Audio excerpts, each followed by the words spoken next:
हवा में नमी थी, जैसे बारिश का असर अभी भी फिजा में तैर रहा हो। जंगल के पेड़ धीरे धीरे झूम रहे थे और आसमान में आधे छिपे तारे जैसे वो भी इस घने अंधेरे से डर गए हों। आरव अपनी दादी के घर आया था।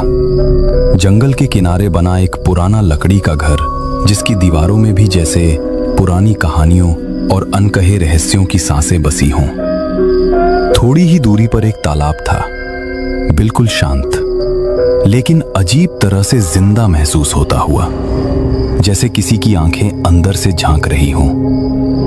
उस रात खाना खाकर आरव अपने कमरे में बैठा था। कमरे की मेज पर रखा पुराना टिमटिमाता लैंप मंद पीली रोशनी फैला रहा था, जो दादी के चेहरे पर पड़कर हल्की हल्की परछाइयां बना रहा था। दादी, ये जगह, ये कॉटेज इतनी खामोश क्यों है, जैसे कोई हमें देख रहा हो?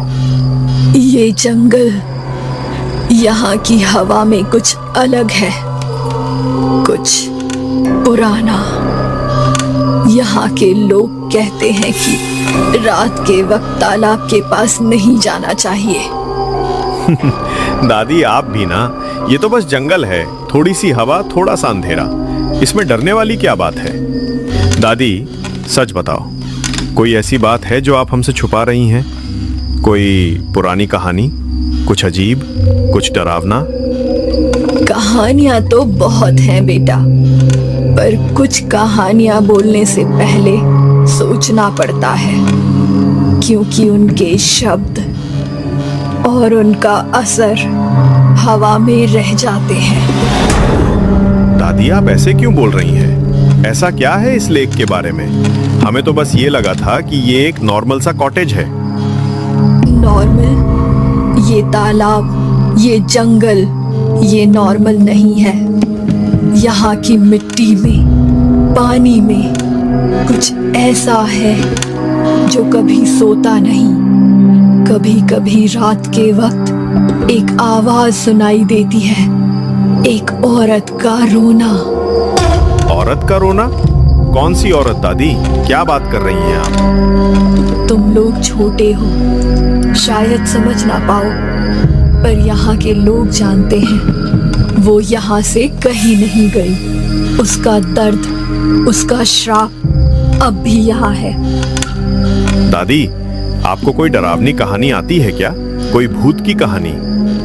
कहानी तो मैं सुना दूंगी, लेकिन एक बात याद रखना, जब तक कहानी खत्म ना हो जाए, कोई भी यहाँ से उठकर नहीं जाएगा, वरना उसका अंजाम अच्छा नहीं होगा।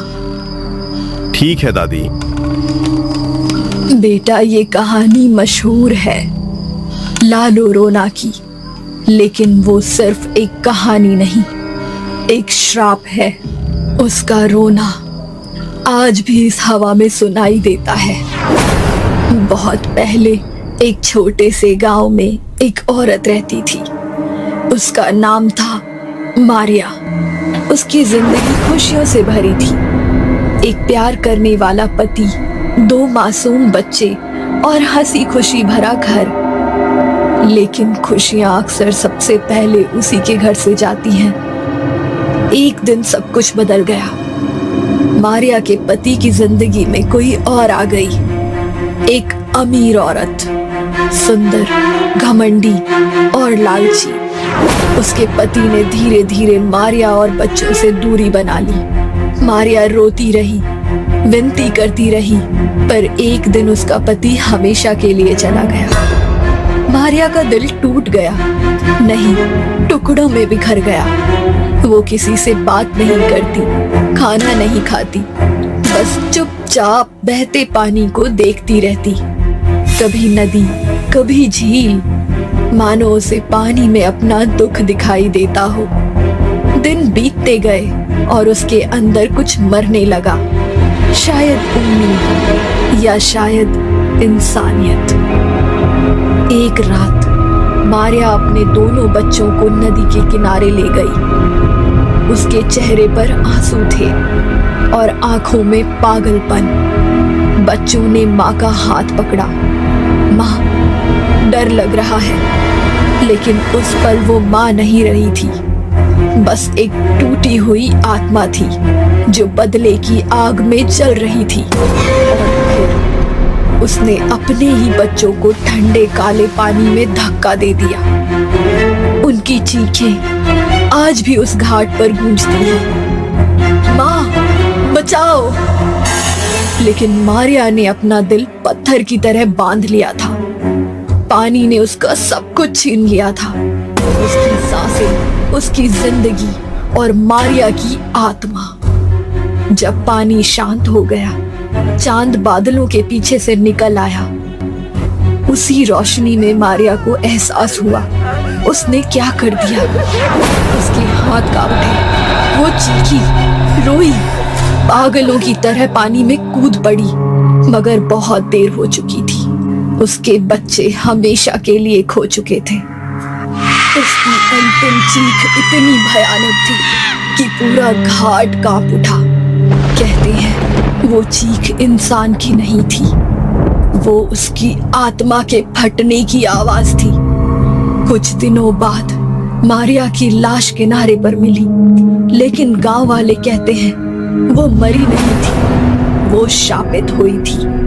लोगों ने रातों में नदी के किनारे एक औरत को रोते हुए सुना। उसकी कराह हवा को चीरती थी और उसकी आवाज सुनाई देती थी, आई मिस ईहोस, आई मिस ईहोस।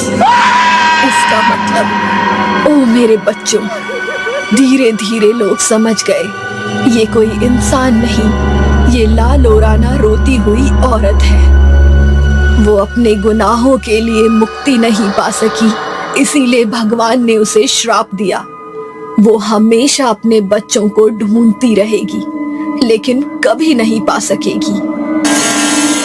कहते हैं वो आज भी तालाबों और नदियों के पास भटकती है, पर अब वो सिर्फ अपने बच्चों को नहीं ढूंढती, वो दूसरों के बच्चों को भी अपना समझकर ले जाती है। जो उसके रोने की आवाज सुन ले, समझ लो उसका विनाश शुरू हो गया।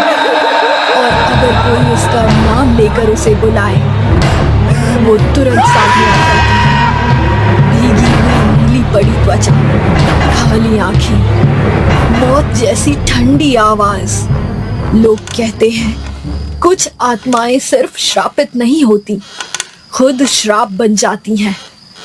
और मारिया ला लोरोना अब एक श्राप है जो कभी खत्म नहीं होगा। उसकी चीख आज भी चलती हवाओं के साथ गूंजती है, तालाब के ऊपर, पेड़ों के बीच और उन लोगों के कानों में जो रात के समय वहां जाने की हिम्मत करते हैं। दादी कुछ देर चुप रही। उनकी आंखों में उस कहानी का डर अब भी जिंदा था। ऐसा लग रहा था जैसे वो खुद भी कभी वो आवाज सुन चुकी हों। कमरे में सिर्फ हवा सरसराहट कर रही थी। आरव के गाल पर हल्की सी ठंडक उतर आई, जैसे किसी ने बर्फ का टुकड़ा उसके चेहरे के पास से गुजार दिया हो। लेकिन अगले ही पल आरव जोर से हंस पड़ा। नाइस स्टोरी दादी, लेकिन सब बकवास है। ऐसी चीजें कहीं होती हैं क्या? वो अपना मोबाइल उठाकर खड़ा हुआ और टॉर्च ऑन की, फिर बालकनी की तरफ बढ़ गया। फोन की सफेद रोशनी ने कुछ पल के लिए तालाब की तरफ लगे पेड़ों को रोशन किया। दादी ने अपनी कुर्सी से सिर्फ उसकी पीठ को देखा। उनकी आंखों में एक अजीब सा शांत डर था, जैसे वो जानती हो कि अब कुछ बुरा होने वाला है। बेटा, तालाब के पास जाने की सोचना भी मत। उस रात वो जागती है। कमरा अचानक और भारी लगने लगा। आरव मुस्कुराया, मगर उसमें अब चुनौती ज्यादा थी, हंसी कम। अच्छा, तो कल मैं ही तालाब तक जाऊंगा और उसे बुलाऊंगा, आई मिस ईहोस। वो फिर हंस पड़ा। दादी ने सिर झुका लिया, जैसे वो कुछ कहना चाहती हूं पर कह नहीं पा रही। तभी बाहर की हवा अचानक तेज हो गई, खिड़की हिलने लगी और कहीं दूर तालाब की तरफ से एक बहुत हल्की आवाज आई, जैसे किसी ने रोते हुए फुसफुसाकर कुछ कहा हो। उनकी उंगलियां हल्का सा कांपी, धीरे से उन्होंने कहा। उसने फिर से अपना नाम सुना। रात के 12 बज चुके थे। घर के भीतर सब गहरी नींद में थे, लेकिन आरव जाग रहा था। दादी की आवाज जैसे अब भी उसके कानों में जिंदा थी। आरव ने धीरे से कंबल हटाया। बिस्तर से उतरते ही उसकी एड़ियां ठंडी लकड़ी के फर्श को छू गईं और फर्श ने कर्क की आवाज की। वो एक पल रुका, जैसे डरता हो कि कहीं कोई जाग न जाए, मगर फिर धीरे से दरवाजा खोल दिया। बाहर अजीब सा माहौल था। तालाब घर से ज्यादा दूर नहीं था। आरव ने टॉर्च जलाने की जरूरत नहीं समझी। वो धीमे धीमे बिल्कुल सावधान कदमों से तालाब की ओर बढ़ा। वो तालाब के किनारे जा खड़ा हुआ। आरव ने धीमी आवाज में पुकारा, ला योरोना, तू कहां है? कोई जवाब नहीं, बस हवा धीमी सी सरकी। आरव ने हल्की मुस्कान के साथ फिर जोर से पुकारा, आई मिस हिजोस! तालाब हिल उठा। काले पानी की सतह पर गोल गोल लहरें उठी, जैसे किसी ने अंदर से हाथ मारा हो। आरव चौंका। उसने पानी को घूर कर देखा। कुछ काला, एक साया पानी के अंदर से गुजरा था। उसका दिल एक पल के लिए रुक सा गया, लेकिन फिर उसने खुद को संभाला। देखा, कुछ नहीं होता। वो खुद से ही हंसा, डर को छुपाते हुए। वो मुड़कर वापस जाने लगा, लेकिन अचानक हवा तेज हो गई। पेड़ हिलने लगे। तालाब का पानी फिर से उलझा, इस बार और ज्यादा जोर से। और तभी जंगल के अंदर से किसी के धीरे, बहुत धीरे रोने की आवाज आई। तभी उसके बिल्कुल कान के पास से एक ठंडी, सिहरन भर देने वाली फुसफुसाहट गूंजी। आई मिस आरव की धड़कन एक पल के लिए रुक गई। उसकी रीढ़ की हड्डी में ठंडक उतर आई। गर्दन के पीछे के सारे बाल खड़े हो गए। आरव ने मुड़कर देखा। एक सफेद साया खड़ा था। उसका शरीर पतला और लंबा, कपड़े फटे हुए और बिल्कुल भीगे हुए। उनसे पानी की बूंदें टप टप जमीन पर गिर रही थी। लंबे काले बाल उसके चेहरे पर चिपके हुए थे। चेहरा नजर नहीं आ रहा था, लेकिन उसकी आंखों के नीचे गहरे काले खड्डे साफ दिख रहे थे। वो औरत रो रही थी। वो धीरे धीरे अपना हाथ बढ़ाती है और इशारे से उससे बुलाती है। आरव एक कदम पीछे हटा। वो चेहरा, आंखें, लेकिन उनमें आंसू नहीं, बस खाली अंधेरा। आरव बोलना चाहता था, चीखना चाहता था, भागना चाहता था, लेकिन उसके होंठ जम गए। आवाज जैसे गले में कहीं पत्थर बनकर अटक गई। अगले ही पल एक झटके में उसने उसे पानी के अंदर खींच लिया। तालाब का पानी जोर से उछला और फिर सब कुछ शांत। इतना शांत जैसे वहां कभी कोई था ही नहीं। दादी खिड़की के पास खड़ी थी, पर्दे के पीछे से तालाब को देख रही थी। उनकी आंखों में कोई हैरानी नहीं थी, कोई डर नहीं था, बस एक पुरानी थकान थी। हमारे बुजुर्ग जब भी हमें कोई चेतावनी देते हैं तो वो हमेशा अपने अनुभव से देते हैं। ला लियोरोना को पुकारना, उसे मजाक समझना, आज आरव को अपनी जान से हाथ धोने पर मजबूर कर गया। आप भी अपना ख्याल रखना और याद रखना, कभी उसका नाम मत पुकारना।